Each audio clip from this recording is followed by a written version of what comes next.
Vinicius, faut sortir. Faut sortir. Tu as gâché la liste. Tu as gâché cette liste. Oh. Mais les amis, dites-moi, c'est une blague ou pas? Je vois Vinicius dans les 30 meilleurs joueurs de cette saison.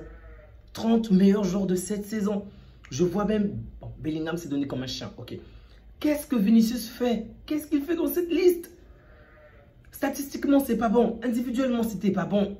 Il n'a pas été au top. Je ne dis pas que c'est un mauvais joueur, mais cette saison, vraiment, il ne mérite pour moi même pas d'être dans le top 50. Vraiment. Il y a énormément de joueurs qui méritent peut-être d'être dans ce top 30-là dont je ne vais pas citer. Je vais me focaliser sur certains joueurs. Mais venons déjà chez les voisins. Qu'est-ce que Vini fait là?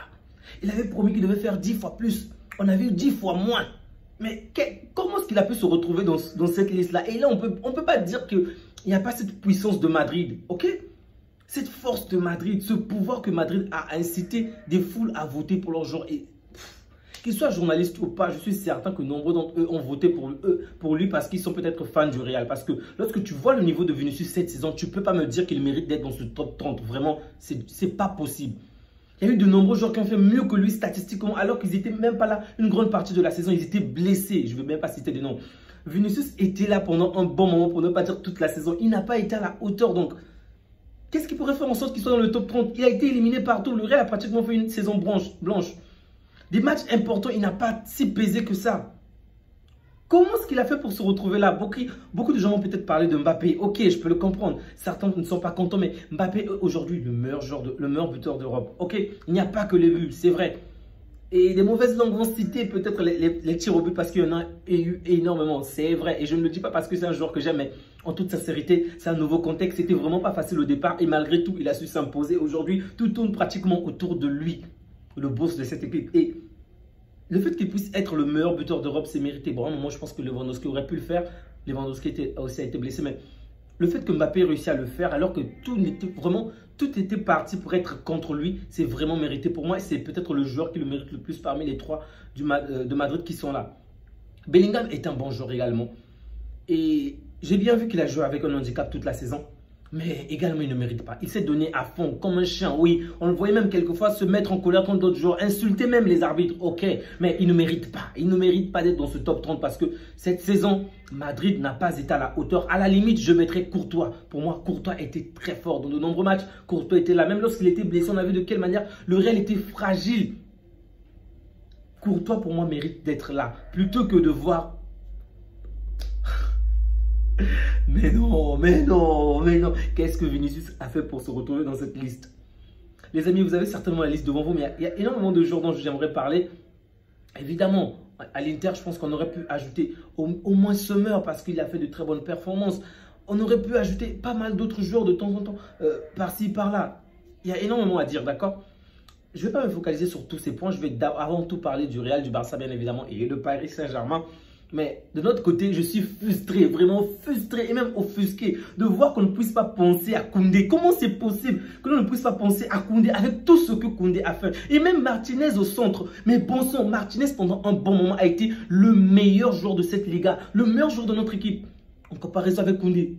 Vous avez vu le nombre de fois que Martinez a cassé les lignes avec les passes, le nombre d'arrêts décisifs que Martinez a réalisé alors que le mec a plus de 60 ans. Comment Martinez ne figure même pas sur cette liste? Et toutes mes pensées à lui qui aujourd'hui va quitter le Barça, vraiment, ça me fait mal au cœur. Je vous assure que je ne m'attendais pas à ce que Martinez puisse être aussi bon. Et c'est l'un des joueurs qui m'a le plus bluffé en fait. Il est venu gratuitement, il s'est donné à fond, il était tellement bon. Aujourd'hui, on a besoin de l'argent, ok. Il va s'en aller.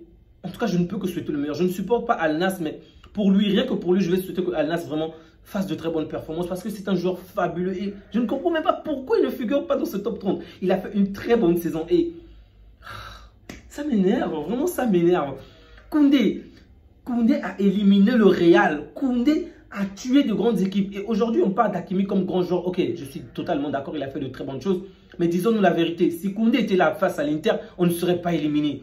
Si Koundé était là, il y aurait eu vraiment une immense différence. On a vu de quelle manière Koundé a été tellement bon. C'était le joueur le plus utilisé en Europe. C'était pas pour rien, mes frères. Le joueur le plus utilisé en Europe et le plus pertinent. Mince! Une petite blessure l'a empêché d'être là lors des deux dernières échéances. Et voilà que le Barça s'est fracassé la gueule. Comment est-ce que Koundé ne peut pas figurer dans cette équipe? Oh, mince! Ça m'énerve à un point. Bref. Koundé, on a oublié. Martinez. Oh. Bref, on ne va pas parler. On va encore avancer. Bon, Haaland. Qu'est-ce que Haaland a fait pour être dans ce groupe? City a fait une année blanche. Même en finale, au tir au but, oh, Haaland s'est dégonflé, a laissé la place à d'autres joueurs pour tirer à sa place. Il vient, je sais pas, parler aux médias, je sais pas, quelques mois après pour dire qu'il aurait dû prendre ses responsabilités. C'était là-bas qu'il fallait le faire. Il ne l'a pas fait. Aujourd'hui, qu'est-ce que Haaland fout sur cette liste, vraiment? C'est un joueur que j'aime bien, ok? C'est un joueur sympa, il est cool et autres. Mais qu'est-ce que Haaland fout sur cette liste? Il n'est pas à la hauteur. En tout cas, cette saison, il n'a pas du tout été à la hauteur. Vraiment, c'est dégoûtant de voir certains joueurs être là alors que d'autres qui méritaient beaucoup plus que ne même pas figurer. Sincèrement, c'est nul. Vraiment, c'est nul. Un instant.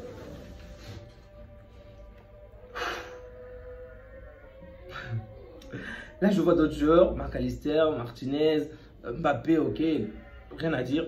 Lamine Yamal, Wirtz, Vitinha, Salah, Declan, Olise, Neves. Bref. Là, j'ai parlé principalement des joueurs que moi, je pense vraiment qu'ils ne méritaient pas d'être là, bien évidemment. Un autre joueur dont je n'ai vraiment pas compris, du moins, une autre équipe, je vais parler plutôt d'une équipe, ça c'est le Paris Saint-Germain. Bravo à eux.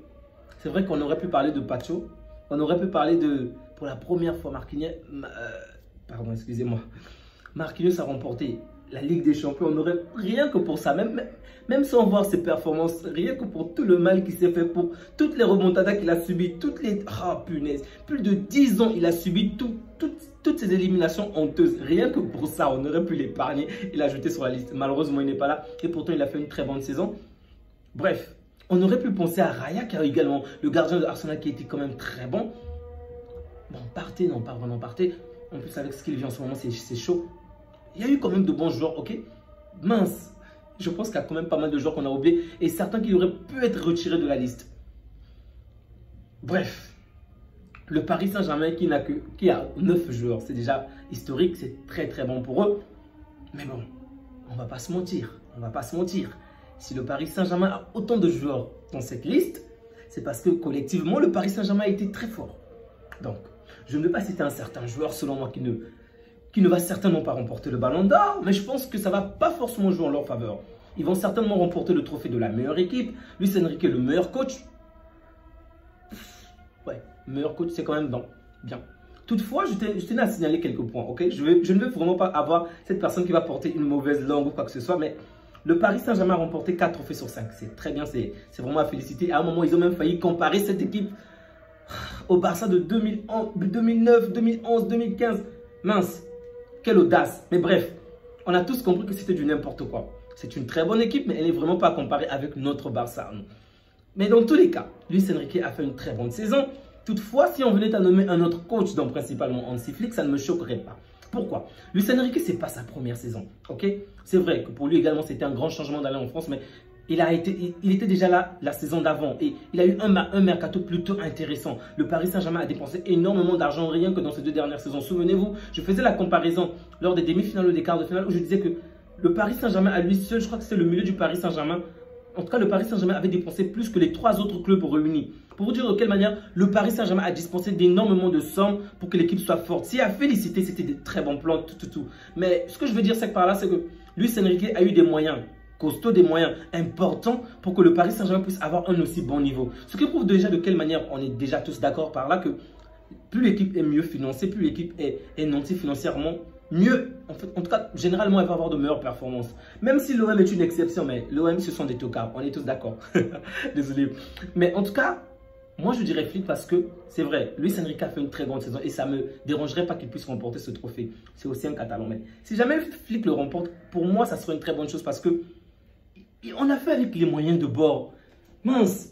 On a bricolé par-ci, par-là. On nous avait promis une destruction totale. Souvenez-vous, en début de saison, lorsqu'en face, il y avait des Young Galactiques qui sont devenus les pathétiques tout le long de la saison. On nous avait promis une destruction parce qu'il y a eu Mbappé, il y a eu tellement de joueurs impressionnants. Et pourtant, on a pris 2, 3 joueurs. On a élevé des jeunes joueurs. On a donné des tactiques qui sont folles. Aujourd'hui, Tottenham, on voit le staff technique de Tottenham qui commence à s'entraîner en suivant la tactique du Barça. L'alignement, parce que Flick a emmené un style de folie. C'est vrai qu'il avait déjà pratiqué cela avec le Bayern, mais c'est totalement différent. Il avait un Bayern de monstrueux, vraiment des joueurs monstrueux. Aujourd'hui, il vient avec un Barça qui était, on va dire, affaibli, qui manquait de confiance en soi, avec énormément de manquements. Et Flick a trouvé les moyens nécessaires, a trouvé toutes les armes nécessaires pour élever cette équipe. Je dis très bien, je le répète encore. Si Luis Enrique remporte le trophée, c'est mérité, je suis content. Bref, une fois encore, ce sont les Catalans qui donnent les trophées aux autres, aux équipes qui n'ont jamais gagné. Mais dans tous les cas, si jamais Flick le remporte, oh mince, je serais trop content, vraiment trop content parce que Flick a fait avec très peu de moyens et pourtant, il n'a pas eu à se justifier tous les matchs. Et lorsque je dis tous les matchs, vous savez de quelle manière certains classiques ont même été compliqués avec certaines décisions arbitrales. Malgré ça, il a tenu bon, il n'a pas eu à se dérouter, il n'a pas eu à donner de nombreuses excuses comme Xavi, qui a certes fait un très bon travail, mais qui était trop plaintif. Flick a tout fait correctement, il a tout fait parfaitement. Et cette équipe a tenu bon. On a gagné pratiquement tout et on a manqué de peu la qualification finale. Et vous savez dans quelles conditions on a joué. Certaines décisions qui sont peut-être à revoir, mais surtout deux joueurs très importants qui n'ont pas été là, Baldé et... Mince, comment Koundé n'est pas sur cette liste?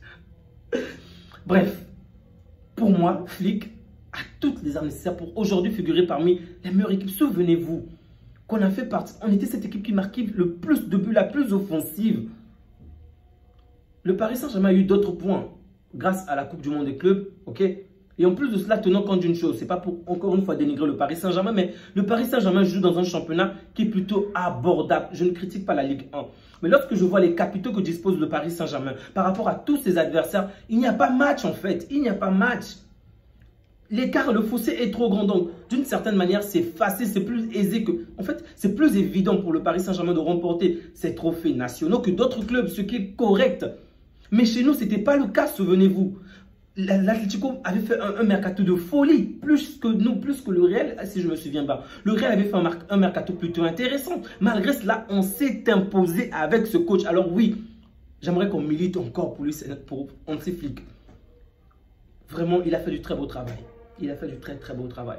Toutefois, si Luis Enrique le remporte, ça ne me choquerait pas. Je répète encore, parce que ce qu'il a fait à ce Paris Saint-Germain, aucun coach n'a réussi à le faire. Vraiment, aucun coach n'a réussi à le faire. Donc, c'est vraiment à féliciter. Bravo, bravo, bravo. Il y a tellement de choses concernant ces nominés, mais comme vous l'avez remarqué, je suis passé rapidement. Je ne veux pas m'attarder pour dire X ne méritait pas, X, Y, parler longtemps dessus. Donc, ça, c'est le sujet du Ballon d'Or. Mais passons à un autre sujet. Comme vous l'avez certainement remarqué, j'étais vraiment absent pendant une longue période. Donc, salut les amis, j'espère que vous allez bien. Et désolé d'avoir oublié de vous saluer. C'était tellement chaud dans mon cœur que dès que je suis arrivé à la maison, j'ai fait la vidéo. Bref, il y a l'actualité du Barça. Ok. Mais bon, il y a des tas de choses à dire, mais on va parler de Ter Stegen peut-être après. Parce que ce qu'il fait en ce moment me blesse. C'est vrai, il n'est pas totalement fautif. La direction légalement, mais bon. Il aurait pu faire mieux. C'est quand même le capitaine. Je pense qu'il... En décidant de ne pas partager cela avec la Liga, là je parle de ces examens médicaux, il nous tire vraiment une balle dans le pied et ça nous complique les choses en fait. Bref, en tant que capitaine, il faut parfois accepter certains sacrifices, ok? Bref, j'aurais vraiment souhaité qu'il prenne une autre décision. Je peux comprendre que Laporta soit... Et vous savez de quelle manière que je ne porte pas Laporta dans mon cœur lorsqu'il s'agit de décisions, parce que pour moi c'est un homme politique qui raconte tellement de la merde parfois. Excusez-moi pour les termes. Vous savez, tant de fois je parlais à Laporta et pourtant, dans certaines décisions, je pense qu'il faut quand même soutenir le club. Je peux comprendre que tu ne veuilles pas partir, je peux comprendre que tu veuilles rester, t'imposer, ok. Mais lorsqu'il s'agit quand même de ne pas balancer certaines choses en ligne, partager au moins tes résultats pour qu'on puisse enregistrer un autre gardien. Surtout lorsqu'on sait que tu as fait pire que ça, lui, Ter Stegen. Souviens-toi lorsqu'on s'est débarrassé de Bravo, parce que tu as voulu être le seul gardien. Aujourd'hui, on a un jeune gardien qui pourrait vraiment nous aider à mieux nous en sortir en fait. Et tu nous compliques les choses. Ça, c'est quand même triste. J'aurais pu parler également de Rashford. Comme vous le savez, je l'avais déjà dit dans le passé. C'est un bon joueur, mais en toute sincérité, je suis quand même, on va pas dire dégoûté parce que je connais la réalité financière de notre club. Mais j'aurais vraiment souhaité que Rashford soit le plus, ok? Qu'il puisse être la cerise sur le gâteau, pas le gâteau en tant que tel. Malheureusement, à cause de certaines conditions, de certaines réalités, on n'a pas pu recruter un autre attaquant. Ne me parlez pas de Bardi parce que c'est un jeune joueur, ok? D'ailleurs, je pense que c'est au Barça le seul joueur en ce moment que je suis sur les réseaux sociaux, sur Instagram. C'est choquant. De base, je ne suis pas très fan, même si je ne le suis pas. Ou peut-être oui, mais je ne sais pas. Je ne suis pas très fan. Mais Bardi, je sais pas, j'ai aimé ses dernières publications et je me suis abonné sur son compte juste pendant quelques temps. Je vais suivre un peu comment est-ce qu'il évolue. Ensuite, je vais me désabonner. Ce n'est pas trop mon truc de suivre l'actualité des stars et autres. Bref, ne me parlez pas de Bardi parce que c'est un jeune joueur, ok, Ronny.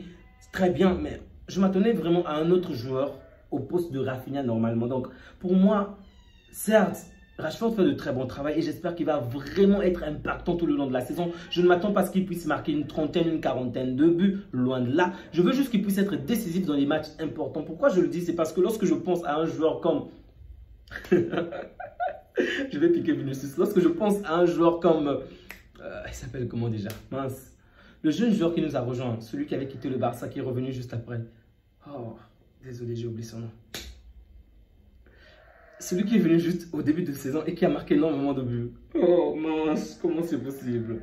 Bref, Dani Olmo, merci. Lorsqu'on pense à un joueur comme Dani Olmo, a été tellement impactant dans nombreux matchs avant, jusqu'avant qu'il se blesse, ok? Il y avait des matchs où, je me souviens encore, en début de saison surtout, le match était compliqué. Pas en termes de buts, on avait la possession, la domination, on avait tout, mais on ne parvenait pas à marquer. Et Dani Olmo venait souvent marquer le premier but, ce qui enclenchait souvent d'autres buts après, ok? Il a été décisif. Et lorsque je dis un joueur comme Dani Olmo qui a quand même un tout petit peu staté malgré de nombreuses blessures, il a même perdu sa place. Aujourd'hui, en termes de stats, a pratiquement rivalisé avec... Il a rivalisé avec... Il s'appelle comment déjà? Avec Vinicius. Alors, qu'est-ce que Vinicius fout là? Sincèrement, qu'est-ce qu'il fout? Bref, dans tous les cas, j'espère juste que Rashford également va être décisif. Donc, des matchs importants. Des matchs où... Là, je parle des matchs importants dans la mesure où on a... En fait, on a peut-être joué contre des grands clubs, nos joueurs sont épuisés et qui vient, il apporte son plus. Il apporte ce petit truc-là qui fait en sorte qu'on puisse gagner, ok? Je ne pense pas forcément au Real, non. Je pense plutôt peut-être à Gérone, je pense à Levante, Séville, vous comprenez? Des matchs qui vont parfois être compliqués parce que l'adversaire va jouer d'une certaine manière, ok? Moi, ce sont ces matchs-là que j'attends, parce que Rashford vienne y fasse la différence. En Ligue des Champions, je me dis peut-être une ou deux fois, il va sortir quelque chose, sortir son épingle du jeu. Ok, mais je m'attends pas à ce qu'il puisse être flamboyant. Ok, parce que pour moi, il devait être le remplaçant. Ok, on devait avoir un autre joueur, même Lookman. Ok, même Lookman. Mais ensuite, compléter Rashford. Pas juste Rashford. Certes, c'est un grand joueur. Et si on retrouve le Rashford d'autrefois, il sera très très fort et très dangereux. Avec des puissants tirs, vraiment. C'est un joueur à craindre. Mais lorsque je tiens compte de ces dernières saisons, pour moi, il devait juste être le joueur à ajouter la cerise sur le gâteau, comme je l'ai dit, mais pas le seul joueur. Toutefois, je comprends nos finances, ok, je comprends la réalité financière de notre club, donc je ne peux pas m'en plaindre. Et ça me fait également plaisir de voir que le Camp Nou avance petit à petit. J'espère de tout cœur, vraiment de tout cœur qu'on va jouer au Camp Nou. Que ça puisse être pour la Ligue des Champions ou quoi que ce soit, vraiment, qu'on soit au Camp Nou, vraiment au Camp Nou. Je suis fatigué d'être ailleurs, de voir nos matchs ailleurs, vraiment. Surtout lorsque je vois même en Corée, on a des stades plus grands. Le Camp Nou est plus grand que tout cela, mais pour moi, ça me fait mal. Le Camp Nou me manque en ce moment, donc j'ai vraiment hâte de voir notre club retourner et voir le Barça générer un peu plus d'argent sur ce point. Il y a beaucoup de choses à dire. Déjà, je tiens à m'excuser pour toute cette absence parce que j'avais vraiment besoin de me reposer. Sûrement, au moment où j'étais malade. Ensuite, mon influence s'était cassée. Bref, il y a eu pas mal de choses. Après, j'étais juste saoulé, épuisé. Je voulais vraiment profiter de mon temps de vacances et Dieu fait grâce. J'ai un peu retrouvé de l'énergie, donc j'espère pouvoir poster d'autres vidéos dans les jours qui vont suivre. Les amis, je vous souhaite le meilleur vraiment pour vous et pour vos proches. Profitez des vôtres.